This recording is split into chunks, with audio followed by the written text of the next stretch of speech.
So as usual for this week's vlog, I'm going to talk about 3 specific things. Those 3 things are Year 11 is the first big theme. The second one is adaptive teaching. And the third thing is the remarkable things that our students do. So first of all, if I start with Year 11, on Wednesday of this week, Year 11 have been involved in a drop-down day. That looks very different for each individual in Year 11. So if they do subjects which need coursework, so things like DT, hospitality and catering, sports studies, health and social care, they spent the day making sure that their coursework is absolutely the best of their ability. So hopefully they can go on and get distinction grades in the bag for their coursework. So when they go on and do their mock exams, their PP exams coming up, they will already have done a lot of work, which has enabled them to get their best grade possible. Other students that don't do coursework, heavy subjects, have been engaged in walking, talking mocks, practice mocks, being spoken through with their teacher on English, maths, science and humanities, geography and history, subjects like that. So hopefully that is developing their confidence, because almost immediately after half term, which is just a couple of weeks away now, both Year 11 and Year 13 will be doing their PPE2, or what you will know as their mock exams. And it's really, really important that you're talking to them at home right now about how they're preparing for those exams. Because if they do well in those exams, they'll have that confidence that they won't need to panic. They'll just carry on doing the work that they're doing. They're working incredibly hard to make sure when they come to do their real exams in the summer, they'll feel incredibly confident, and we know how well they're doing.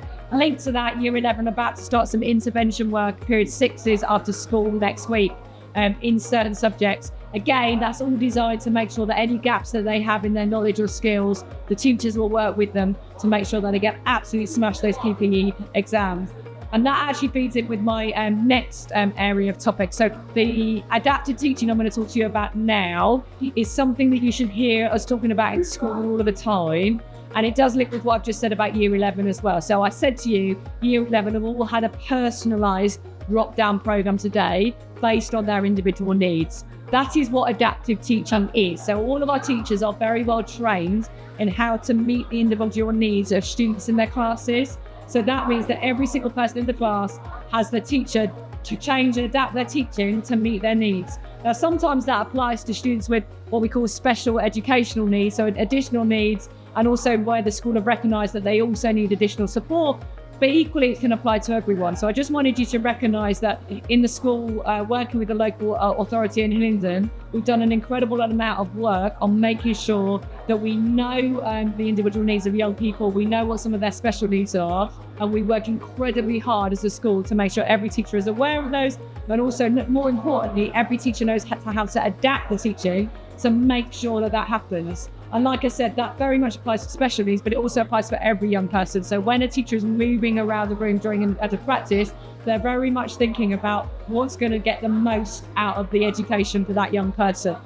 Now, to make sure parents, particularly parents of special educational needs, know that that's going on, we want to invite parents in for some open mornings. We're doing open mornings at the moment with our prospective parents, but we always want to invite our current parents in, so they can really see the amazing work that goes on, not just in our flexible working centre, not just in our academic support provision, but also in lessons, about the fantastic work I'm incredibly proud that teachers do each and every day to meet the range of needs that we have across the school, because that's what makes the school so fantastic. We are a really diverse community, and I want every parent or anyone watching this vlog to know how committed we are to making sure that everyone, whatever their background, whatever their actual needs are, if they've got protected characteristics, they know that they can belong in this school and can go on to be incredibly successable. Which feeds into the final thing I want to talk about today, which is our remarkable students.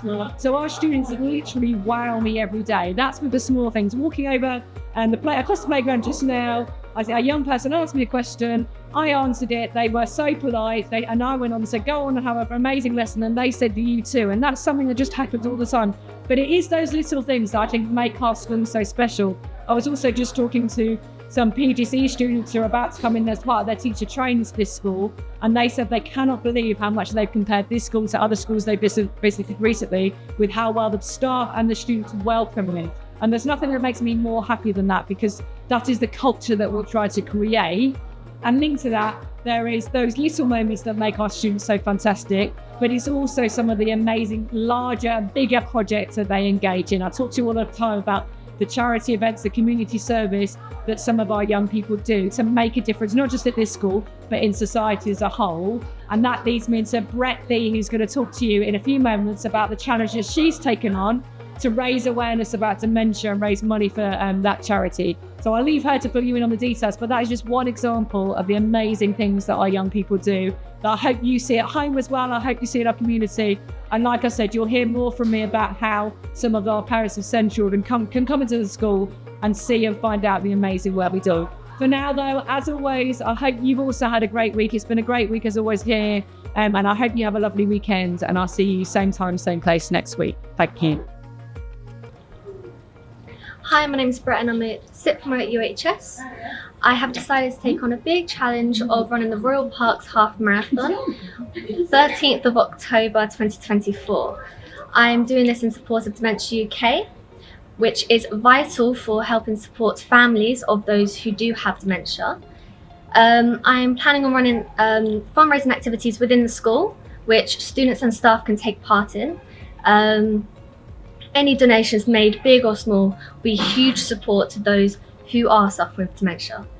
Thank you for your support.